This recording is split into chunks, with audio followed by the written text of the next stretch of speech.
Welcome to the Scalable Real Estate Investing Podcast, where we discuss the most scalable strategies, tools, and approaches to successfully invest in real estate.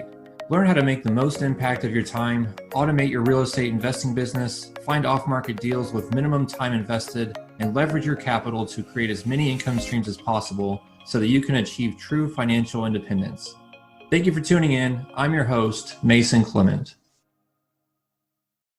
Hi, Scalable Investors. Before we get into today's episode, I'd like to tell you about a group that I'm a part of called HiveMind.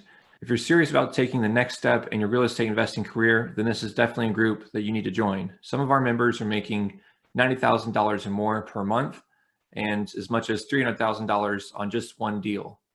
And at the same time, you don't have to spend thousands of dollars like you typically would joining other mastermind groups. This is only $99 per month. And when you join, you'll gain access to a robust integrated CRM software that allows you to track your leads, run automated triggers, and ultimately scale your marketing efforts. So the difference here is that you're not left high and dry, but gain access to a support network that allows you to use that tool and learn from other more experienced real estate investors. So to learn more, go to scalablerei.com/HiveMind. That's HIVEMIND. Thanks a lot. Let's get into the episode.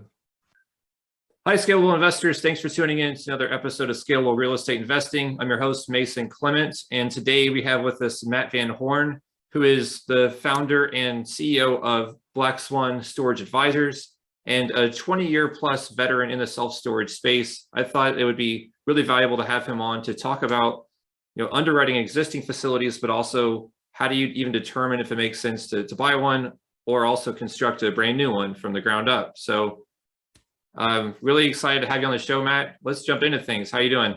I'm doing well, Mason. How about yourself? Doing good. Just excited to be here.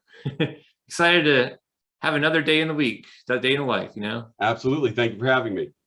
Sure. So why don't we get into things? Like, what's your background? What brought you to self-storage and real estate in general? Sure. I actually got into it by accident, honestly. I don't know that anybody ever, when you're growing up, ever thinks I'm going to get into self-storage. Didn't even know what it was. But lucky enough, I met my mentor when I was younger, who ended up being a VP of Ops for Extra Space. He left Extra Space before they became, which Extra Space is the second largest storage REIT in our industry. He left them before they became as obviously what they are today, and started his management company. At the time, I was attending college. I was working on my degree. I was doing full-time work, full-time school, living with like 4 other people in an apartment, all the college things we used to do. And, back then, the self-storage industry was a little different. He had called me to see if I wanted to manage a storage facility. I told him, I said, well, I don't know anything about storage. But he said, well, there's an apartment on this particular property with free rent and free utilities. So as a college student, I thought that was a good idea. Packed up my truck and I was born in Jersey, grew up in Florida, never been west of the Mississippi, and moved to Salt Lake City for a year. And for a year, I actually lived on site, managed a self-storage property. And then a year later, I was the company's first DM and moved back to Florida. And then for the next 15 years or so, I worked with him and co-founded our development company. By the time I was finished, I was VP of Ops of our management company. We built a couple in self-storage facilities in Denver, sold them off when the market started getting hot there. And then, over the years, I've been on the, different boards. I was on the board of the Florida Self-Storage Association for a number of years. I was president in 2015. And then just recently, I started Black Swan Storage Advisors, where we're doing investment analysis, feasibility studies, and we're, looking for things to invest on our own in self-storage. So it's been quite a journey. That sounds good. Yeah. And I think, like right before we started recording, you said your day job's been what your passion's been, which is obviously the excellent, perfect combination. So it seems like you really lucked into that. And yeah, it's great. It just so happens that, coming from the ops side, then, really learning the finance and development side of it, it's just kind of all meshed together. And now, as a lot of who are listening, the self-storage has become a very, very popular investment right now. And it's been solid. So I've kind of, it's kind of worked out really well. Let's put it that way. Good. Perfect. So how many facilities does Black Swan have right now that you're owning and managing? Oh, right now, 3 that we're managing. I've been doing feasibility studies across the US for most of the year, some investment analysis. But over the years, we just started Black Swan, so we're not as many properties right now, but we will grow. but I've managed companies that have had 18, 30, 50 over my career. Just right now, this is where I am. So it just depends on like I said, where you are at that moment, but I've done much larger portfolios than this. Okay, yeah. Yeah, I didn't mean to like have it as a credibility check or anything like that. Oh, I was sure. just curious because when you go to the website, it feels like, yeah, this is an advisory consulting company, and I wouldn't even expect you to own facilities. So that's pretty cool that you're also getting your own portfolio going. Yeah, I actually have one under development in South Florida right now. Okay. How many square feet are you all building out there? That one right now, we're still determining whether we're going to do multi-story or single story. It's a little up in the air, but it's going to be probably in the north of the 100,000 gross mark. Okay, nice. What's your minimum threshold just to make it worthwhile? Whether Well, it's existing or building? changing a little bit now with some of the automation that's coming in. So if you know, over the years, you know, I always said that it was always harder to manage a smaller property, say something under 40,000 square feet in a lot of markets, just because the rates just never, you know, the size just never generated enough revenue to kind of do some of the things that you need to do. Well, of course, it depends on how you manage it, but the way that we manage them, we kind of look for something, say 50,000 square feet or better, depending on the market. Now, you can go smaller. I wouldn't say, again, like I said, I don't necessarily think it's easier to manage a smaller property because you still have some expenses that you have no matter what you do. So if you have a web program at one property, it doesn't necessarily, you know, that amount is, you're going to spend that on 100,000 square feet versus 20,000 square feet. If you have a manager, one manager to property can probably manage 20,000 square feet as well as they can manage 45,000. This is all, self-storage is all economies of scale.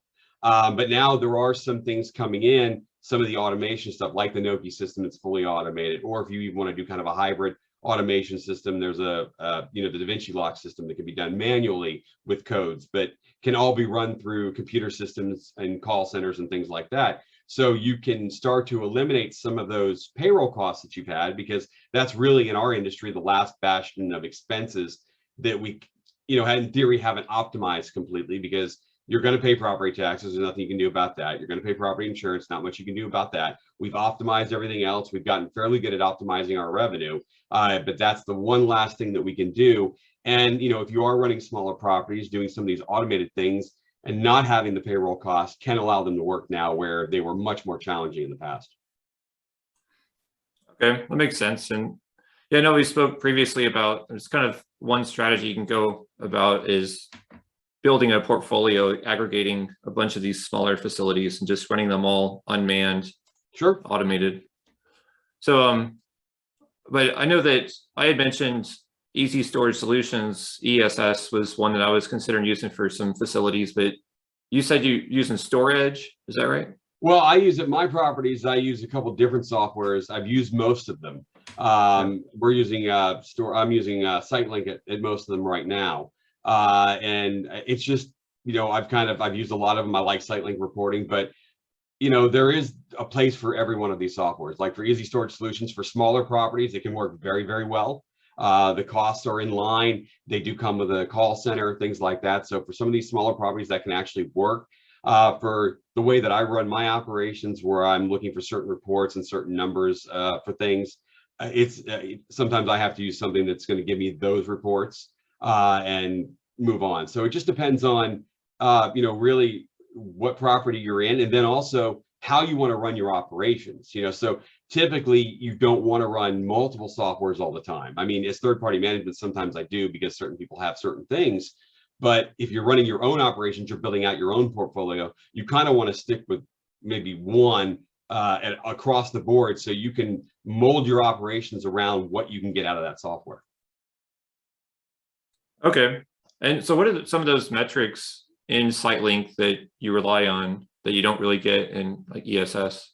Sure. I mean, I think one of the ones when I was looking at ESS is that I have to dig a little deeper for some of the numbers that I want, like economic occupancy, for example, and things like that. Now, they may have very well updated the system since then, but it also gives me quite a number of APIs that I can lock into some other softwares.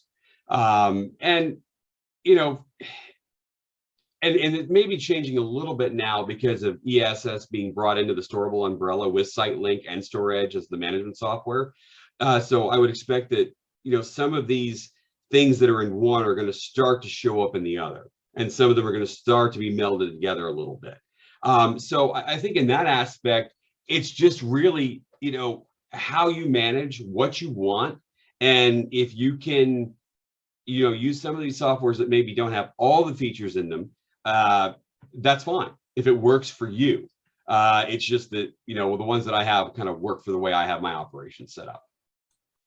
Okay, got it. Yeah, I've heard of people managing larger facilities using Sitelink, and ESS being for more of a smaller, like a 30-unit thing. So yeah, I would consider Sitelink at the moment, Sitelink and Storage at the moment, probably to be more enterprise for people who have, way more properties. ESS can be great if you have a few, and they're typically smaller. But I'm not saying you can't utilize ESS in other ways. It's just that this is how I have my operations set up, and I know that most of some of the other players, larger ones, are using one of the other large, more robust softwares. okay, perfect. So when you decided to build this new development in Florida, why don't we go into that a little bit more? Like, what were some of the biggest drivers that you used to determine that market made sense, and like, how could I apply that across really anywhere in the country? Like, what made that a great market? Sure. We looked at we did the feasibility process, which is one of the things that my company specializes in. And that's going through what the competitors are on the market, how much square feet is there, what's the occupancy looking like, well, what's the rates looking like, and then how much more do we want to build. We can look at some of the demand statistics, and then some of that will also be what we feel can go into the market. Demand statistics, demand numbers we've talked about, the banks require them. They tend to be statistical representations on what should be going on in a market. Doesn't necessarily mean that's always what is going on in a market, and things like that. So we have to go through an entire process on a development, because different than, say, an acquisition, where a development is, okay, I have to go through the municipal process, which can take a little bit of time. There's going to be have some money to go up front for some of the soft costs like plans and engineering and things like that. You're going to have to, work on getting a construction loan. Construction loans tend to be full recourse loans, whereas you can sometimes, get a lot of other existing loans for, say, an existing property for non-recourse loans, but construction loans tend to be recourse. And then there's a longer timeline on a return on a development. So you're looking at, to potentially, we've been working on this for a couple of years now, actually, to get it moving forward. We ran into a couple of roadblocks, some different parcels that we were looking at, things like that. And, then once you get it going, your lease up can be 2 to 3 years at a minimum. And then you finally hit stabilization, which in our industry is about 85%, give or take. And then you look to refinance and get it on a permanent loan. So there's some different timelines, and you want to be a little more careful when it comes to development, especially if you don't have a lot of operational experience. Storage is, it's the way that it's presented out into the market is that it's a very easy industry, and it can be, once you learn the background of it, but it's very difficult, as with anything else, to jump in and to maybe meet some of these timelines on a development if you're not sure how to operate them. So I always suggest people, when you're getting into it for the first time, set aside some money, either in your package for your acquisition or for your development. For a development, if you're brand new, I suggest hiring a management company. There's many of them that they're very good out in our industry. Then if you're doing an acquisition, I always usually suggest hiring a management company as well, or setting aside money that you can have somebody consult with you on a regular basis to make sure you're getting your operations in check. And that's just because, with experience, we can move faster. We're going to see things just much faster than the person who's just getting into it, and make those adjustments much faster, which will save money and, in essence, also raise revenue much faster. That's the big thing that just rings in my ears, is with experience, you move faster. That's exactly right. Like with anything, that's been my experience totally. I've spent so many years through trial and error trying to figure out things, only to result in getting burnt out and pivoting to the next thing. So definitely don't want to do stuff like that. So oh yeah, no, I've done the same thing. And then also, if you're new coming into the industry, having that money set aside, you can learn. I mean, you can learn how to do self-storage just like you can learn how to do anything else. But there's a, but I was talking with somebody yesterday, and there's a difference between intelligence and experience. Intelligence is, can you learn it? Experience is, do you know what you're doing right now? And you can gain both, you can gain the experience part over time. It's not difficult, but there are, in just like any other industry, we have, verbiage nuances and, legal that we all need to understand how things work. And, and a lot of times when I talk to people who want to get into self-storage, they can bring me, I'm looking at this property, and they'll bring me binders full of information, because now we have a lot of information available online. I mean, everybody can collect information. Data is out there.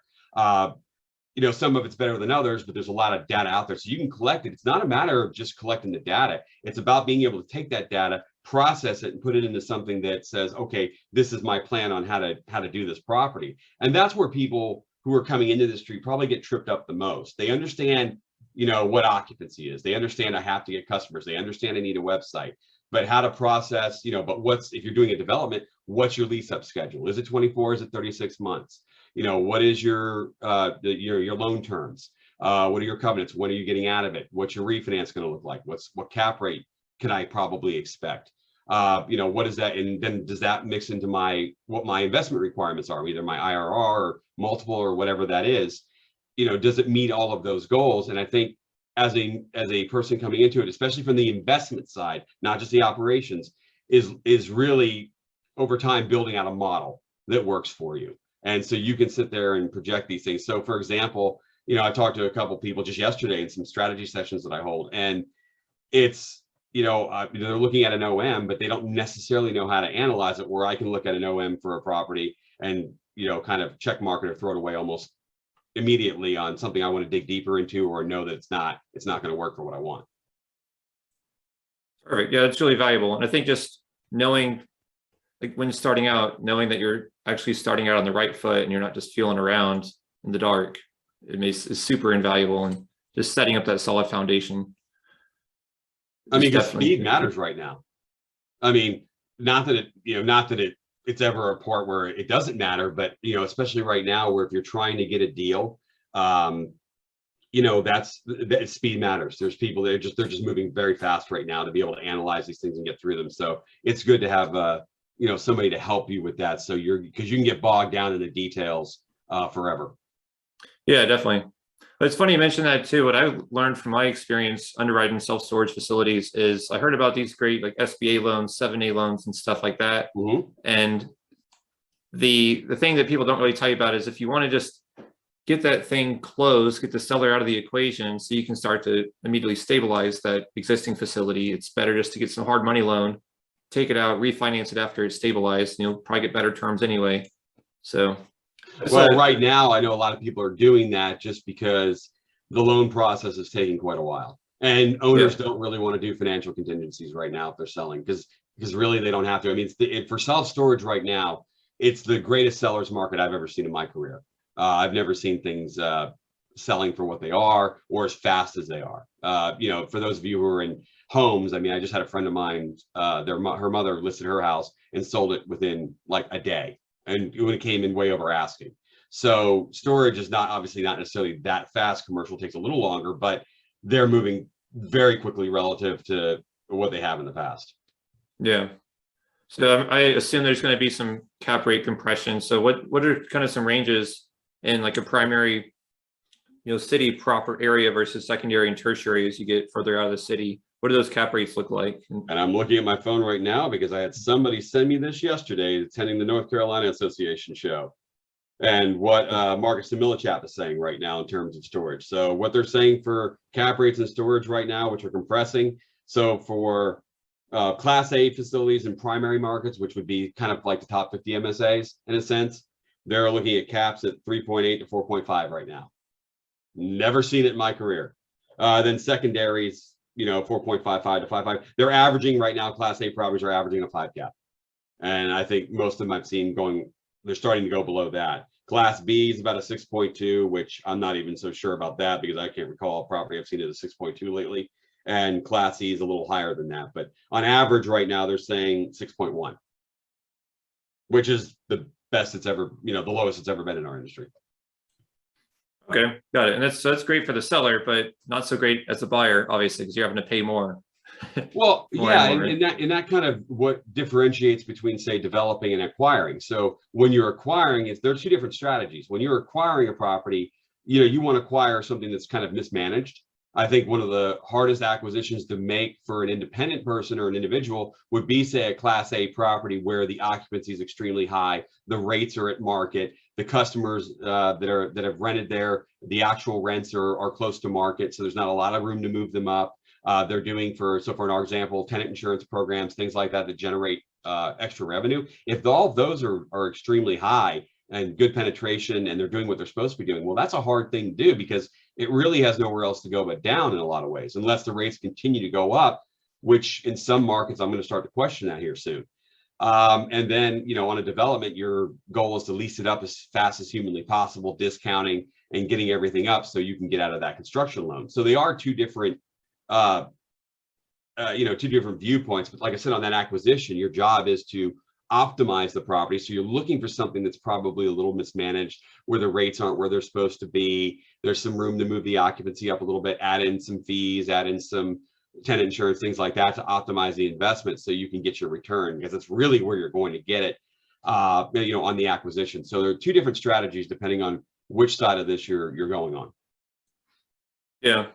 Yeah, just as an example, I've talked to owners of self-storage facilities where I did my due diligence. I knew the market rates today, and they were charging market rates 10 years ago, like a $40 for a 10 by 10 when you should be charging 100, something like that. Yeah, so yeah, that's a perfect example of what I'm talking about. So if you're looking at an OM for an existing property from a broker, and you're starting to look at, and you start looking at the rent roll and some of these other reports, this is where economic occupancy becomes very important. Are the people who are there paying what the market is now? Now, of course, there's always going to be some variations depending on when someone moved in versus what the rates are now. I mean, even at my properties that I manage, the rates and the street rates, the market rates have been going up faster than I can almost keep up with my existing customers in terms of rate increases. But with that being said, those are what you're looking for. So something you can go in there and start bringing people up to market rate. And then if the demand is high enough in the market, which in most markets is extremely strong right now, even bringing them up to the current rate. And then if some of them have to move out, that's fine, because you can release them at the current rate that you have right now. So basically, one of the, kind of like what I just said right there, is you're doing this for the first time. It does help to bring in somebody who can help you do that right away and get that up there, because that is worth the money. Because, the added money that you drop on that NOI, put it on the cap rate, that's the value that it's bringing to your property right away. And so with someone who's not familiar with how to do some of these things, you'll learn it, but it will just take longer, and you could have paid someone a fee and would have realized that value much faster. Definitely. I think there's also that opportunity cost that you just don't even know. Yes. Like how much you're saving there when you pay someone up front. You're actually probably saving hundreds of thousands of dollars and years of heartache. So definitely worth it. So that is interesting.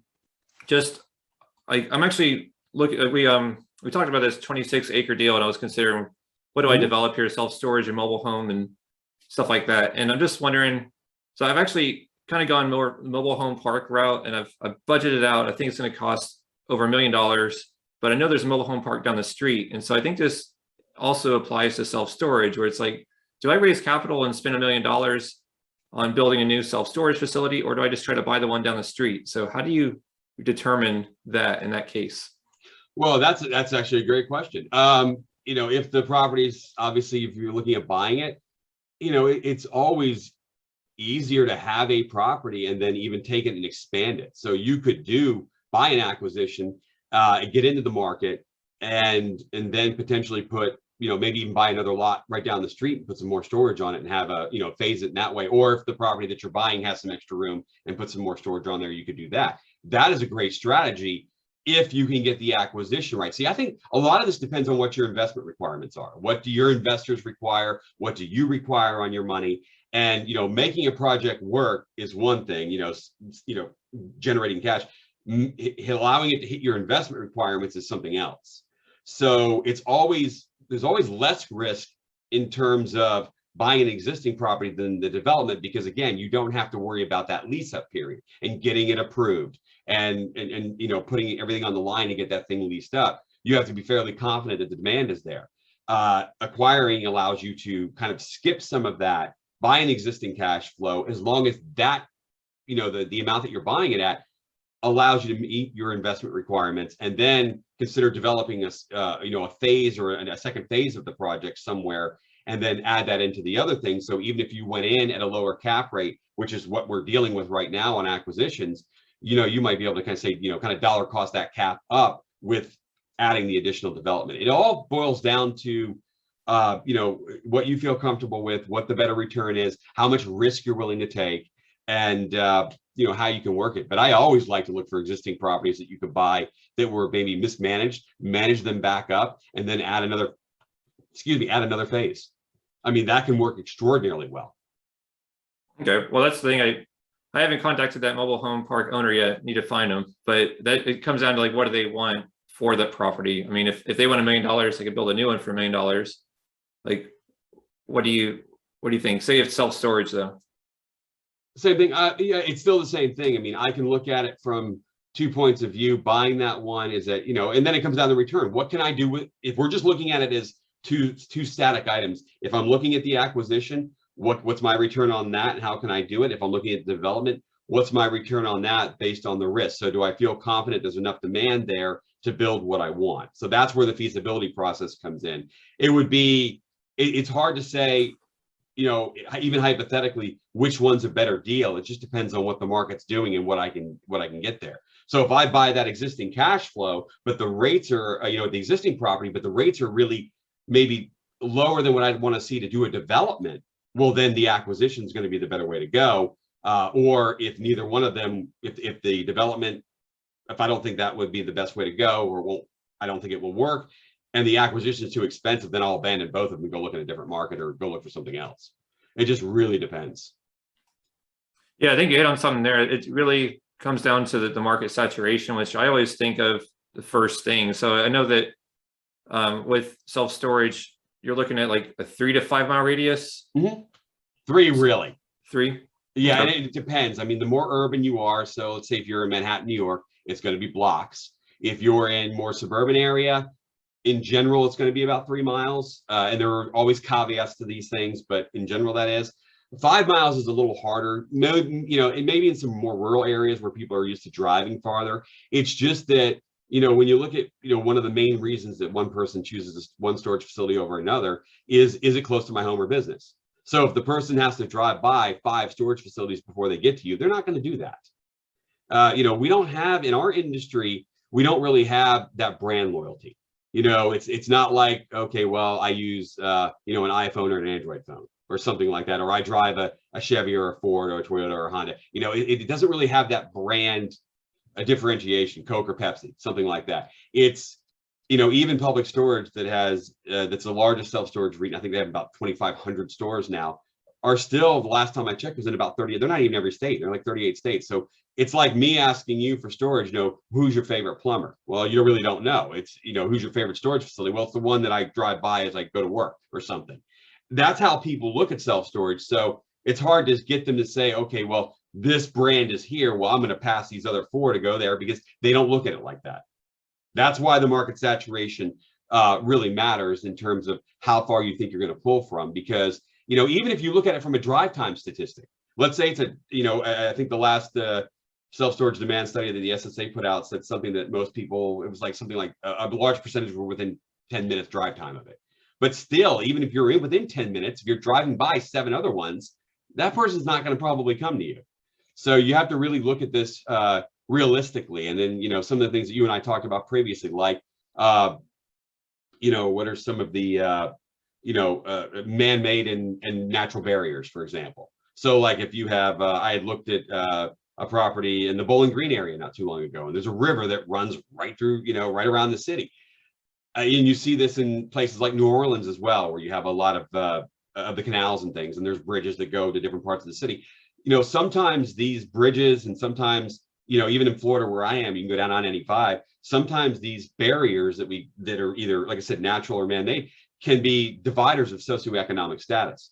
And a lot of times people that live on one side of the bridge don't ever do commerce in the other area, and vice versa. Or sometimes people on one side of the highway don't really come to the other side of the highway to do business. And it's just the way they're naturally built, or the river, they stay here and they stay here. And those are the things you want to kind of look at. They're a little more nuanced when you're looking at them, but you can kind of see, estimate where you'll pull from. So if I'm in, say, South Jersey, and I do a 3-mile radius and it starts going over that bridge that goes into Delaware, I don't care if 3-mile radius goes into Delaware. Nobody's driving that bridge to come over and store. It's just not going to happen. So those are the kind of things that when you're, looking at how far are you going to pull from, that you really want to take into consideration. But in general, suburban market's about 3 miles. Yeah, I remember you mentioned that specific bridge into Delaware is also like a $10 toll. Oh, it is, way, yeah. right? It's a massive toll. But even areas that aren't, sometimes people just don't come across the bridge. Yeah. So you just want to be aware of, like when I do a feasibility study, that's why I go to a market to see how traffic patterns and how the, commerce works in an area. And you just want to be aware of that. So you don't overestimate what you're going to do or what you think you'll do. Okay. One thing I found interesting recently, though, is if I'm going to do like RV and boat storage, that radius might expand. Oh, yeah. So how does that look? Well, RV is a little different in our industry, so right now, as I'm saying this, there are no hard demand numbers for RV in terms of how much you would need to build. They just don't exist to my knowledge. And so, RV is typically something that we would mix with self-storage. But if you wanted to do completely RV and you were confident, there's a couple things you can look at. One, with RV, there's basically 3 types. You've got your gravel open space that you just park on like everybody else can, just like in your driveway, or you have covered spaces, which are more like, the canopies for RVs that you can park under. And then you have enclosed, where you could park the vehicle inside, or it's a larger building that you drive in and you have a space somewhere on the inside. So those are 3 different types. The more amenities that you have, say the covered, the enclosed, things like that, where people who have very nice RVs are willing to pay the money to store them, people will drive further for those amenities. If you just have an open lot, you may be pulling from a little smaller radius, because people just don't, that's pretty common. You can find a lot to park on anywhere. But some of these other amenities, like being covered, like having electricity, like a dump station, like a wash station, like being able to put it in a climate control, enclosed area, or even a non-climate control enclosed area, something just to keep the sun and the elements off of it. Those are things that will pull people in from further, just because there's not necessarily the penetration of RV specific storage in our industry as much as there is with self-storage. So I can go down, even where I live, there's a road right there that goes into St. Lucie West. I can drive by 3 or 4 of them that do self-storage, but I can only think of, off the top of my head, 1 RV facility in my area. So, and if you have that, people will drive further. If you're near a destination, people will utilize it more. If you are in an area where I typically like to look when I'm doing RV storage, maybe for areas that have homeowners associations or some sort of bylaws somewhere that say, we don't allow you to park your truck or your vehicle or whatever in your driveway, like a recreational vehicle, work vehicle, whatever. So that will force people to go get RV storage. Those kind of things will help support it. But RV storage is also a little different in the sense that you want to try to keep the market at sort of an equilibrium thing, because with RVs, they tend to take them out and go for maybe a month or 2 at a time. I mean, RV in parks in Florida here, for example, the time that people come in is typically from Thanksgiving to Easter, and they'll pull out their RV for 5 months and come down here and stay at the RV park. One of the people I spoke with who does housing called it turkey to bunnies. And that's exactly what it is, and they'll leave. So, but what you want is that, unlike self-storage, where you're just not going to come out and take all the stuff out of your 10 by 20 and move out and then move back in another couple months, typically. An RV, you can easily just pull the truck out, and if you're not afraid of losing your, that space when you leave, you'll just move out and leave for 5 months and then come back and re-rent. So you want to keep it to where the place is nice enough and that the competition is fairly well equalized there, that people will pay for it when they bring it out. Because RV is different. I mean, if you're with self-storage, you can almost, in essence, kind of expect customer apathy. And what I mean by that is, yes, I'm paying my storage bill. No, I don't like it, but do I want to go empty my 10 by 20 in June or in the fall or something when it's snowing, or do I want to watch, the NFL? And so people will normally like, forget the storage unit. They just want to sit and relax. RV is different. You know, you can just hop in a car, come down there, grab that thing and leave, and it takes 10 minutes. So just a little bit of a different viewpoint. I mean, when I'm looking at RV storage, I look at it differently than self-storage. You know, I consider it you know, kind of an add-on business that goes along with self-storage, but with some different rules. Got it. Yeah, that's really helpful to see it that way. And yeah, if you raise the rents, that might encourage them to take another vacation. It's like, all right, fine, I'm just gonna leave and find somewhere else. And yeah. Yeah, usually the ones that have to park for storage for RV need to do it. Like I said, either their homeowners association or something just doesn't allow it, or they you know, or they just don't want it on their property because they're, you know, some of these, like, you know, I have a guy across the street from me has it's probably 38, 40 feet, you know, may not want to keep it at their home and they want to store it somewhere nice. But RV storage tends to be, that I've seen, really a game of amenities and what you can offer. And the better you offer, because there's just not a lot of high quality RV storage yet in our industry. So you can pull a little further. So people who have a nice RV don't want to store it in just an empty vacant lot with no cameras and no security and things like that. They want some of these things because they want their investment taken care of. Yeah, it's true. I mean, I'm not in the market for an RV, but I think my mom told me about one that she bought. You're looking at like at least $50,000 or $100,000 purchase price, right? Oh yeah, I mean, the bigger ones can be 100,000+. So if you're putting that kind of investment into, you know, in a recreational vehicle, you should be able to pay for some of these other amenities. Yeah, totally, it makes sense. But I know when we spoke last time, you mentioned that the monthly rates on RV usually get crushed because they're lower than self-storage. So is that a function of just the ability for people to leave whenever they want to, or why is that the rates? No, I think it's a function of the market. Okay. It's just that, you know, even in self-storage, yes, you will get more price, you will get a better price per square foot in self-storage, but you know, if you look at a unit mix, you'll get a better price per square foot typically on a 5x5 than you will a 10x30. You know, part of it's the size of the unit. So as you get bigger, you tend to get less price per square foot. And when you're doing only RV, they're all big units. I mean, you can have some, they're all going to be 10x20 at least, or 12x20 plus. I mean, very rarely do you have anything smaller than that. So I think that's part of it as you're going up. And then also it just, the market doesn't, and it depends on your market. So like, for example, earlier in my career, we had a property that we managed in Vegas that the property had built in some enclosed RVs. So they actually were enclosed inside, you know, like a normal metal storage building, but they also had doors on both sides and they were angled on the inside. So people could come in and drive and angle right in, close the doors and be gone. And I think we started those at something like $250. And by the time, you know, 6 months later or something, we were up to like $450 on them. So you can do well on some of them. You just typically don't do as well as you can with self-storage, because building enclosed RV costs just as much as self-storage. And so if you're getting that much less per square foot, because on a unit mix with self-storage, I'm mixing the smaller, the bigger, and it's going to average out to be a higher price per square foot. Just like on a unit mix though, even though 5x5s are going to generate more than a 10x20, I know that I need different sizes because people rent units. It's not like office space. People rent units. They don't rent square footage. You know, they're moving a house, they need a bigger unit. If they storing some file boxes, they need a smaller unit. I'm not going to build a property of all 5x5s and 5x10s, maybe, unless I'm in Manhattan, because the price per square foot is higher. I need to be able to create a mix of those so I can cater to people moving homes and people who need a walk-in closet.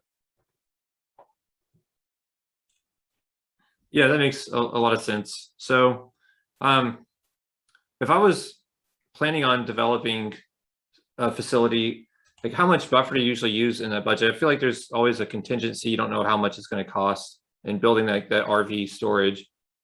Like, how much capital should I have set aside, do you think? Say if it's like 20,000 square foot. Well, it depends on what you build.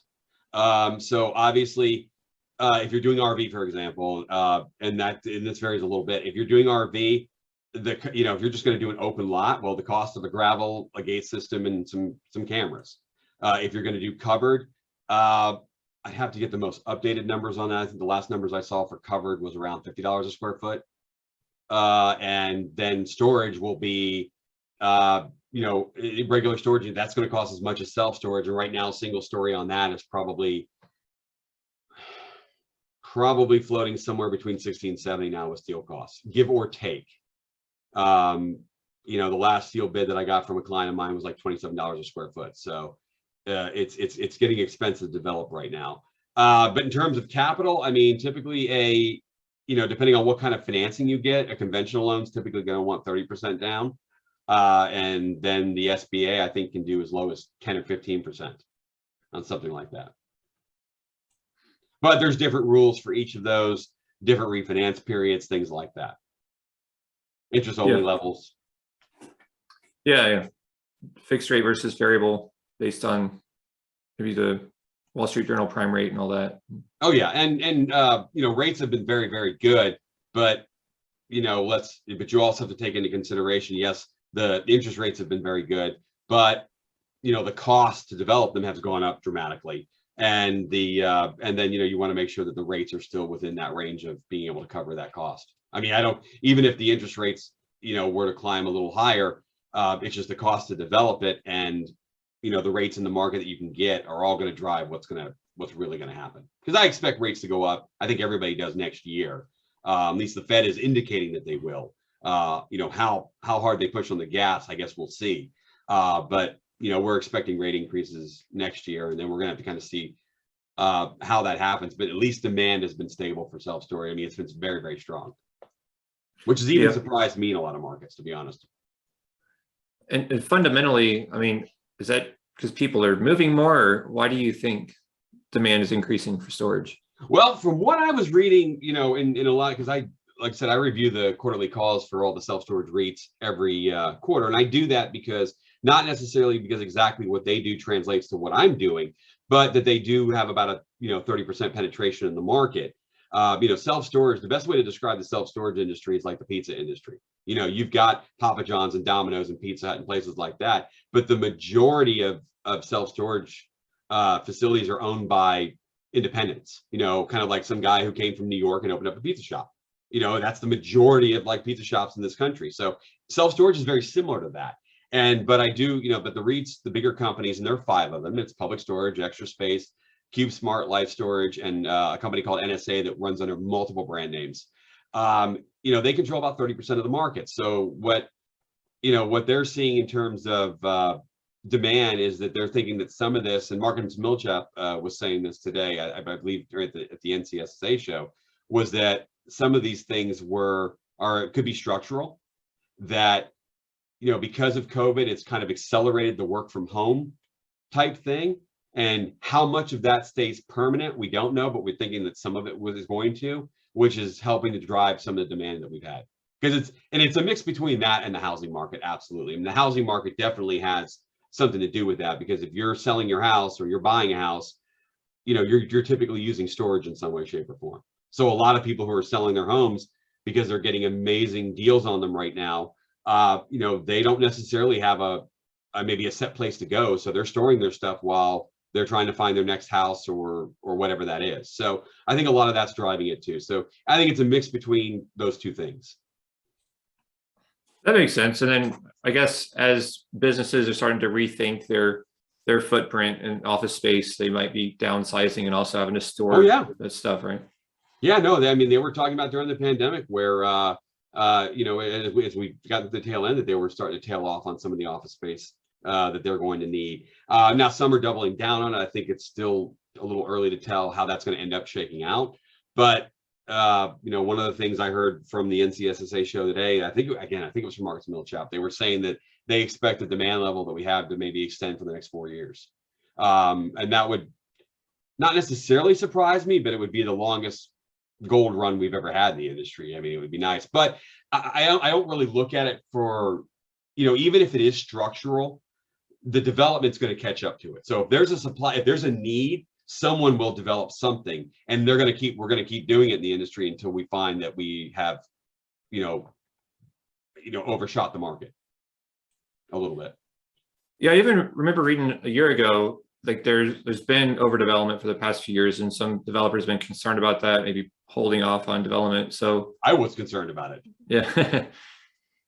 I guess it depends on the market, though. I mean, you probably want like the wind to your back and just have plenty of buffer and like additional square foot demanded, right?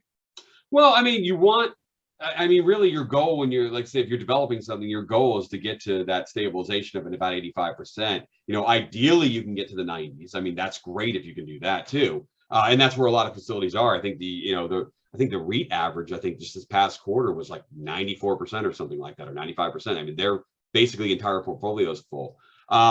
I think that what it was is that, with a lot of supply coming on, typically and of course it depends on how many are going in an individual market, how far the market goes out, things like that. It does tend to drive down rates. And that's probably what I was worried about the most because of the cost to develop right now. So you want good rates to stay, or at least to stay strong, because if they start dropping 5-10% on average, well, that can start to cause a little bit of, some issues in your performance. So you want that, but we're just going to see how it goes. It's just the demand has been pretty solid all the way across the board. Okay. We'll just have to see how long that, how that lasts. And of course, like I said, if there's demand, people will develop, and they're going to continue to develop until they're not hitting those goals anymore. Yeah. When the market reaches equilibrium or saturation. Yes. Yeah. I mean, in theory, we're probably oversaturated in a lot of markets, but that's based on, like I said, statistics on statistics on statistics. I mean, that's basically what it should be doing, or what historically it's done. We're not necessarily in those historical norms anymore. Actually, we're not in them anymore. So we're going to have to kind of see where things settle out a little bit. Okay. So just to quantify that, I think what you're saying is the statistics historically said that nationwide, like, you're expecting at least 6 to 7 square foot per capita. But maybe it's actually fundamentally changing where people are actually demanding like 8 to 9 square foot. Oh, there's certain markets that are in 18. Okay. I mean, so that's why, when I say do a feasibility study, it's one thing to do demand numbers where you're just doing this in an office and you're pulling these statistics out and seeing what it shows. There's another thing to go and see what's going on in a market. Now, you just don't, like I said, you don't walk into a property and say, hey, what's your occupancy? I mean, that's not, you don't want to do that because people are looking for that. But if you go in there, talk to people, if it's somewhere that you're interested in developing, or you're going to acquire something, I mean, go rent a 5x5 at multiple stores and go in after hours and start counting lots, see what's going on at the property. But most of them, you can get their occupancies just by visiting. That's how I do it most of the time, and or get a very good idea of it. And different markets are going to do different things. I mean, you could look at demand and supply numbers at the MSA level, at the state level, and at the national level. The national level right now, I believe, is 5.99 square feet per person, but it does vary from state to state to state. And from MSA to MSA, I mean, because like if you're in Maine, if your state number is 2.33 square feet per person, which is what I think it was, that's going to be very different in the state versus what it is in Portland, where a majority of the state lives. There's a high population. So you've got to take all those things into account. And I know that, one thing that everybody hopes to have is there's one number that I can look at. If I look at that one number, I can guarantee myself that this will be good. And that doesn't exist. There's no silver bullet. Yeah. There is no silver bullet. Okay. That makes a lot of sense. So I know on your website, just to piggyback on that, you have like your consulting and investment analysis service, and then the feasibility study service. So the feasibility would be determining, is this development going to work? And then is the consulting and investment underwriting an existing facility? Is that how those two different services? Typically, yes. Normally when I'm doing investment consulting, sometimes, that's where people give me a lot of information that they already have. This is not me researching it and putting it together. I'm kind of running performers for them, on the properties that they're looking to acquire. Sometimes, usually it's acquisitions on that, because you wouldn't do feasibilities on acquisitions unless you're going to add on. That's more due diligence work. So, sometimes people have parameters that they just want to run and say, hey, does this make sense based on what's going on? The numbers that I give you based on what's going on in the market in terms of finance and your estimated time of lease up, things like that. And then also, hey, I'm going to put this much money into it. I'm not familiar with storage. What do you think I can do with it? There's all these, dials, buttons, levers, knobs, things like that. And you can use them all. It's just knowing when to use them and how far to push them. So that's kind of what, a lot of the investment analysis comes down to that. And then we're looking at, or our individuals are looking at, does this meet my investment, return? So, you know, if a REIT or something can float a bond like Extra Space just did at like 600 million for like 2.35%, that's not really a realm that most people can play in. So you have to be, you know, they're going to go and buy that 4 cap property or a 3.5 cap property or something because they're getting a spread on the money that they're raising. You, on the other hand, as an individual investor, are going to go to a bank on an existing property. Maybe you'll get it an interest rate between, say, 3.5 and a 4 or something right now. But construction loans are a little higher. So you have to play in a different arena, and you have to decide whether this meets my investment goals or not, whatever those are, because different investors want different things. Some want IRR, some want cash flow, I mean, a specific set of cash flow. Some are looking for, you know, some to be able to write off losses, you know, things like that. It really just depends on what your investor looks for and what their minimums are. I mean, some are going to want, you know, a 9% IRR and X. Some are going to want 15% and X. And some are going to, you know, it just depends on what it is. So you have to kind of look at it. Does it fit within your criteria? But knowing what you can do operationally and how that affects everything else is the goal of what your model should be looking at. You know, can I meet these goals? And then, you know, especially on developments, I like to run them conservatively, because if it works conservatively, it works really well if it knocks it out of the park. Yeah, that makes a lot of sense. Just having a lot of buffer in there, and yeah, that's kind of applies to a lot of things, but it makes total sense. So, but yeah, I mean, probably the things that scare me the most is when you're looking at, you know, especially on developments, if you're looking at a break-even point and your physical occupancy has to be extremely high to be able to do that, you know, you should really start questioning some things, because, you know, hey, occupancy can go down. If you have 3 new competitors coming to your market, you know, you may have some times where occupancy could be a little rough. And I think that's probably one of the danger zones in our industry right now, whereas a lot of people who've gotten into the industry or have come into the industry over the last few years, they've only ever seen 90+% occupancy and rates going up and all these other things. You know, there is another side to this, which is more competitive markets, which at some point we will get back to, because again, naturally people will develop until they're not meeting their investment goals anymore. So that's going to happen. And so can you weather that? And, you know, what's that going to look like? And it's not going to be the same for every market and every person and every owner. okay, so what's a pretty good solid break-even occupancy? Is it like 50% or? Well, if I'm developing, because I'm looking at it break even in terms, not just expenses, but, you know, debt service as well, what I expect my permanent debt service to going to be. I'm seeing a lot of things, you know, I used to like to see them within the 65 to 70% range, but that's not really happening anymore. It's leaning more towards the 70 to 75 that I'm seeing in certain break even. But, you know, going back to what I'm seeing though, if the rates if the rates are continuing to climb, and you have a good set of rates, well, that can also push that occupancy break even down a little bit. So it depends. That's why it's hard to say it's going to be one thing for one market versus another. It's really, in essence, going to be, you know, does this work in this market? Because you could have the same parameter size of the facility, same unit mix, everything else, that could work phenomenally well in one market and be a burden in another. Okay. Got it. And does your company also provide property management services? We do. I do it in 2 different ways. There's the full management, which would be, in essence, you know, your operator, like I would be the operator, taking over everything. You know, we do accounting, we do the property management, we lay out the policy and procedures, the software, we set up all the marketing systems, all the tracking systems, all the rules on the property, and handle revenue management, all of that. It's just like handing it off to a property manager for those of you who kind of do single family homes, same kind of thing.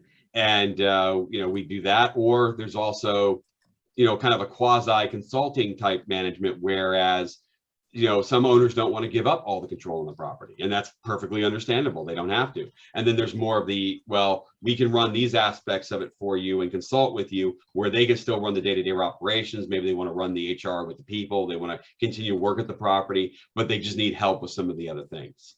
So there's a couple different models on that. Okay, got it.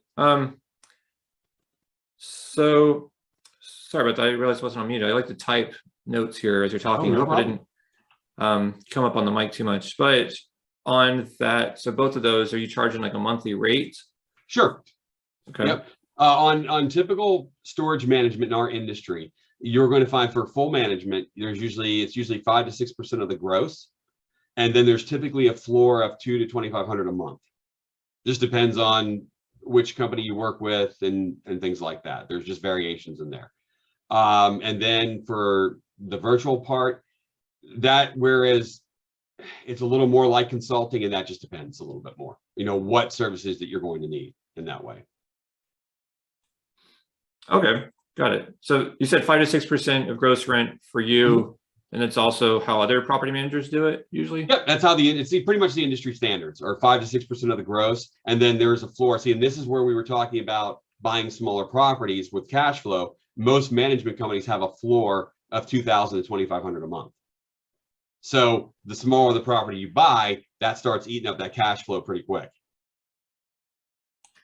Yeah, definitely. Yeah, I've underwritten some facilities where it's like, oh, I might make $2,000 a month on this, and if I aggregate 5 of these, then hey, it sounds good, 10,000. But if you having to pay that minimum amount, it's just a cash sweep. The property manager takes all the cash every month. Yeah, and I've had properties, and this is where we talk about rates too. I've managed properties in, say, Missouri, in some of the rural areas where the rates on a 10 by 10 are half of what they are in some of the areas I have in Florida.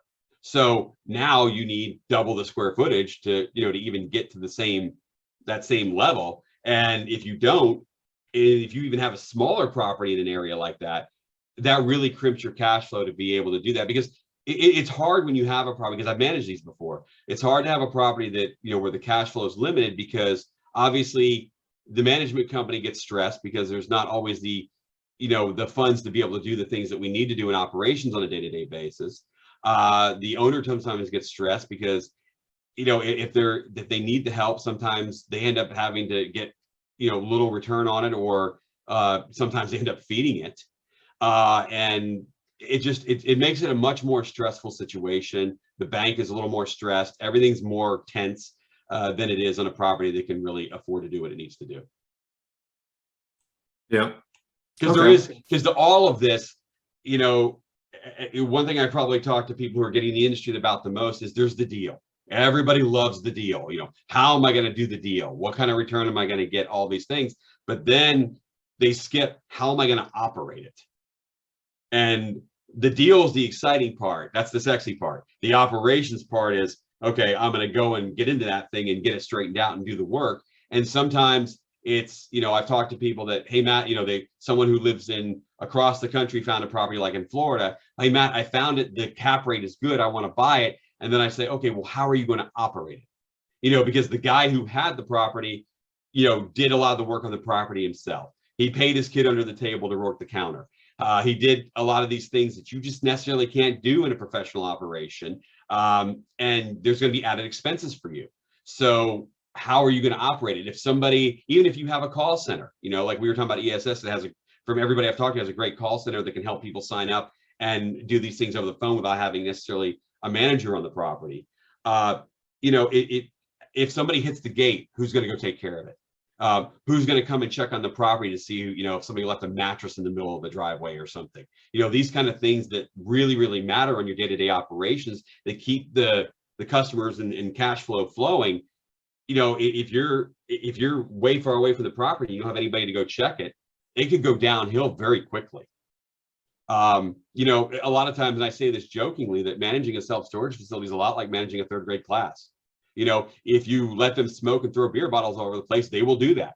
If you make them drink a juice box and take a nap, they will do that as well. It's all about what, you allow them to do. And even with cameras, you can't keep everything off. So you need somebody there to at least be able to go clean the property up and check on it. And you need to factor that in when you're even doing an unmanned operation, because we've talked about automation. There's, you have your traditional management, which is having a manager on site, but sometimes with these smaller properties, the cash flow isn't there to really make that work very well. You have the unmanned properties, which is just that when somebody pulls up to the gate, they call a phone number and they can, talk to a call center like we just said, and they can lease it over the phone and go from there. And then you have the fully automated stores, which either have some sort of kiosk or some sort of conference system when you walk in the office to talk to a person, to where they will rent virtually in some way.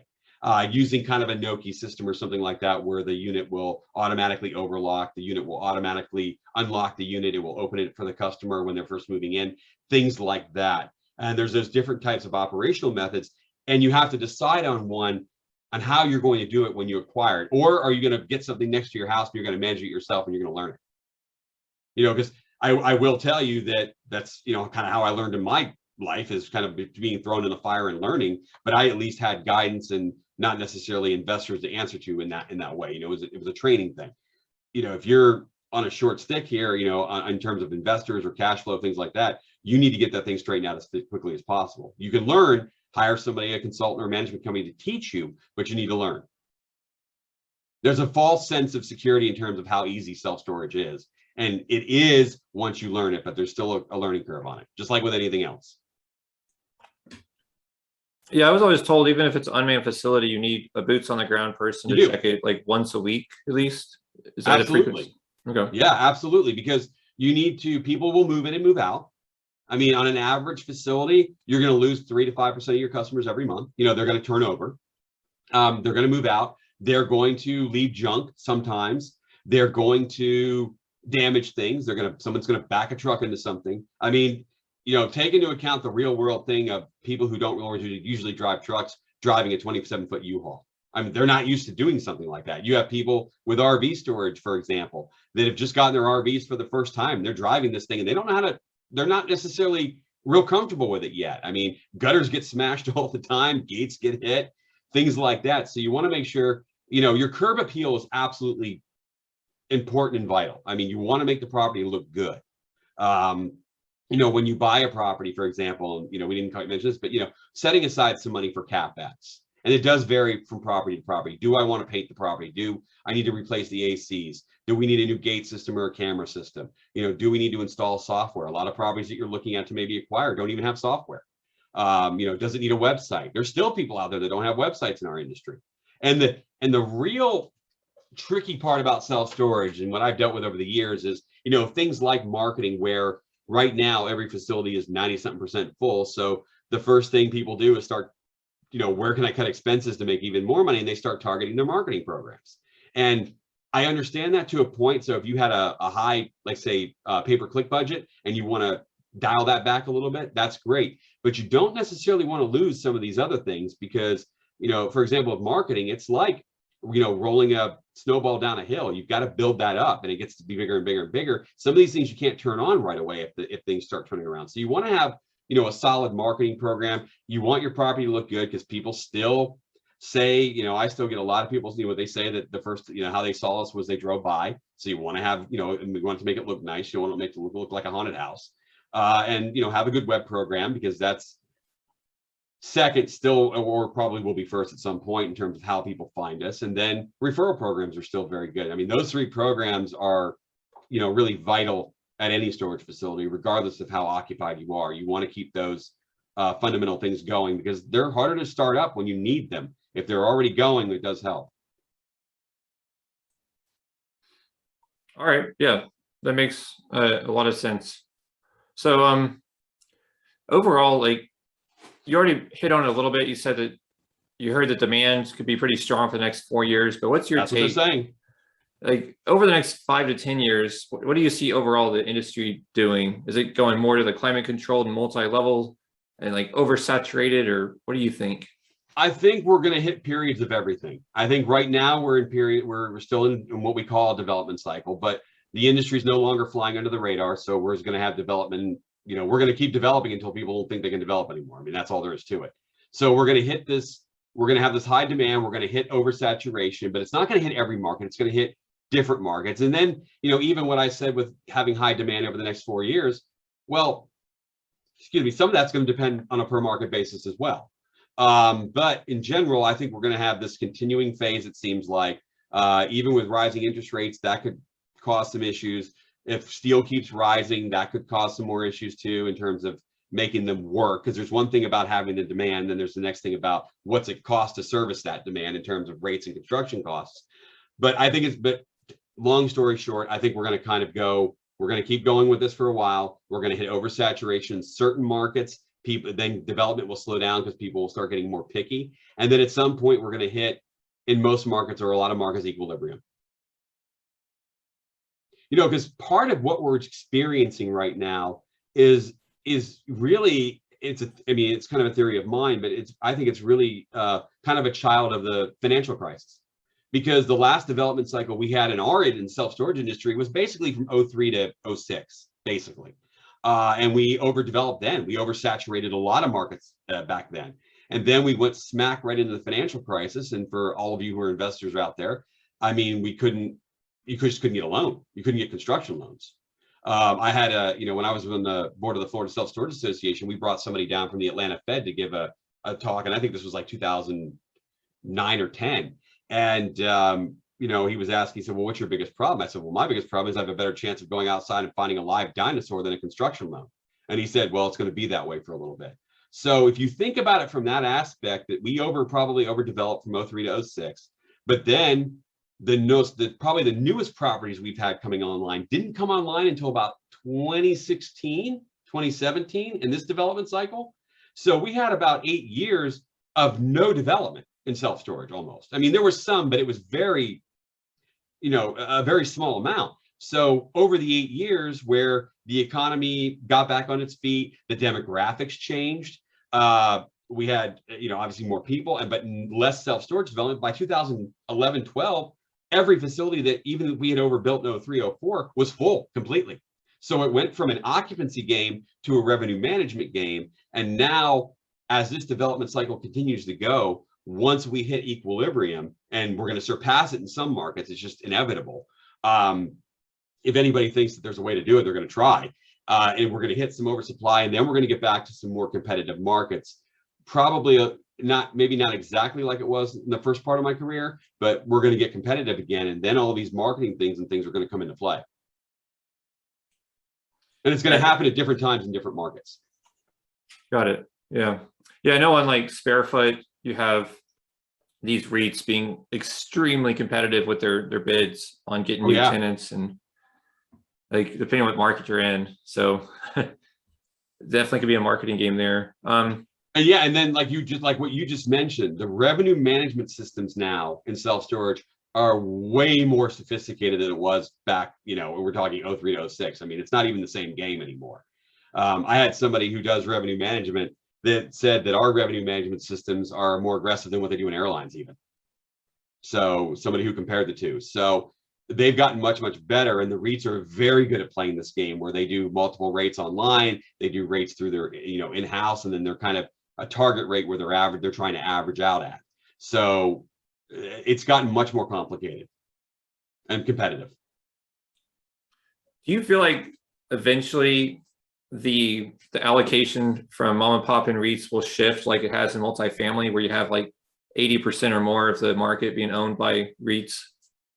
I don't know in that way. I think there's going to be, I think what's happening more is, you have the 5 big REITs or so that we have in our industry, and they will continue to acquire and develop and acquire from their development partners. But then I think where I've seen the most growth or consolidation is really the mid-tier companies, companies that are somewhere between the 50 to 200 mark. Let's put it that way, because all of the REITs are, I think they're all about 500 facilities or more now. But then you have these next tier companies that are somewhere between, 250 and then, 50 to 200 of them. So I think that's where most of the consolidation has happened. And then I think at some point you will start to see some of those companies either maybe combine, or they'll get acquired by REITs and things like that, and the REITs will get bigger. But the one thing about storage that can be, and I know you as a multifamily investor too, and I don't have a lot of actually I don't have any experience in it, but in terms of in self-storage, you can still enter the market. I mean, as an independent developer, you can still come in and build a property, whether somebody acquires that from you or not. It's still a business. I mean, if you're going to create the next Amazon, well, there's a lot of challenges and logistics that go in there to competing with something like that. But in self-storage, if you can find the land, it's not real hard to do it yourself. So I think that it's still a great, entrepreneurial venture in the fact that, yes, we have REITs and things, but you can still open a pizza place and compete for Papa John's. I mean, you can still do that if you run your business right, if the demand is there. Yeah, that's a really good analogy. I never thought of it that way, but it makes a lot of sense. You have like, I don't know how many, but like about 5 major pizza players, and you can still compete, like you said. Yeah, I mean, and I still think, and I don't know, of course, all the statistics, but I've looked them up at one point in time. But all the 5 big pizza places it's very similar to storage in that way. But I think, like I said, I don't want to just take into account just the REITs because they're the biggest player. There are some significant mid-tier players that are starting to acquire or have acquired significant portfolios. And I'm not talking about 20 or 30 stores. I'm talking, 100, 150, 200 stores. And they're going to be, right behind the REITs, although they will probably get acquired at some point. I mean, Simply Self Storage got acquired over the last couple of years. Half was, I think one was done by, half was done by a hedge fund, and then half was sold by a private equity company. And they were, I think, around 250 locations. I'd have to go back and look exactly, but they sold half to one and then half of another part of it to another and broke up that a little bit. I mean, they still actively under the name, they just have different owners now. And I think that's what you're going to see from some of these, either that some of the mid-tier players will still go for some of the smaller guys and start adding on 10, 15 stores and a shot here. And then you'll still see the REITs buy out, I mean, Public's done $2 billion. Public Storage has done $1 billion plus acquisitions this year. And they probably added probably almost 100 stores to their lineup there. So, and then, Extra Space did, I think it was 100 properties or something a couple of years ago. iStorage bought out a portion of the Simply portfolio, which was around 100 stores, and that's part of NSA. So I think you're going to see maybe some of the mid-tier players gobble up some of the smaller ones if they want to sell, and then some of those mid-tier players will be gobbled up by REITs. So I expect consolidation, but I do expect that there's still going to be a significant independent streak in our industry. Okay, got it. Because it's not hard to get into. Yeah, I guess that's what you're saying is it would just take a very long time and a lot of capital to see significant shift in that market segmentation. Yeah, I mean, we're seeing it now. I mean, with a significant capital. I mean, because the REITs, again, their borrowing costs are, I mean, Extra Space just floated a bond for $600 million at 2.35%. I mean, my God, inflation is 5% right now. So, people are willing to invest in these. So with that money, that allows them to play at these lower cap rates that a lot of independent investors can't do. But you can develop. You can buy a smaller property where the REITs don't necessarily want to go, and expand it or do well and still be extremely successful. I talk to people every day who do it. I do it. We can all play in this arena. That's the great thing about it. Like I said, trying to build the next Walmart or something, that's a capital intensive, extremely competitive, low margin business. Where in self-storage, our average expense ratios on a property that are, say, 65,000 square feet or so, it's like 35%. And then you've got debt service, and then everything else after that falls to the investors. Now, of course, there are variations in that. Certain areas have higher property taxes. In Florida, I pay obviously higher property insurance because of hurricanes, things like that. But on average, that's what it is. And so you can do very well. I mean, as an independent person, you could own 3 or 5 of these and do very well. And I think that's what's going to keep, say, this extreme consolidation. But there's going to be some more. There's been a lot more consolidation just over the last 10 years than there has been. I mean, it used to be the REITs had, I think, about 20% of the market. Now they're at 30%. And they've also opened up new pipelines, for their acquisition. So in terms of, when I started in the industry, they didn't do third-party management. Well, now they do. So you can build a property and hire Extra Space to run it for you. And then at some point, that also gives them a kind of a lead in to make you an offer to acquire it if they want it, or one of the other REITs. So they have different funnels now than even they did 10 years ago, when they, because they've only been in the management game, all of them, for about the last 5 years. Public Storage just started its third-party management program like a year and a half ago. So they're creating funnels for themselves to acquire more, but it's still an independent game for the most part. So that was a really long answer to probably a simple question, but it's been a very interesting ride to watch what's happened in our industry and how it's moving. Yeah, that's great. It's great to hear from an industry veteran that there's still opportunity there, because sometimes there absolutely is. Yeah, absolutely there is. It's it's like, just like you said, like sometimes it feels like there's everywhere I turn, there's just really big businesses and I can't do anything, but it's just really a mindset thing, obviously, and just overcoming those limited beliefs. And that's exciting. I'm going to go call some owners today and get some under contract. Yeah. And like I said, the other thing too, and I'll kind of, end you with this one. It's even if you do have REITs in your market, like I love competing against with Extra Space and Life Storage and all these companies, because they train customers to need insurance.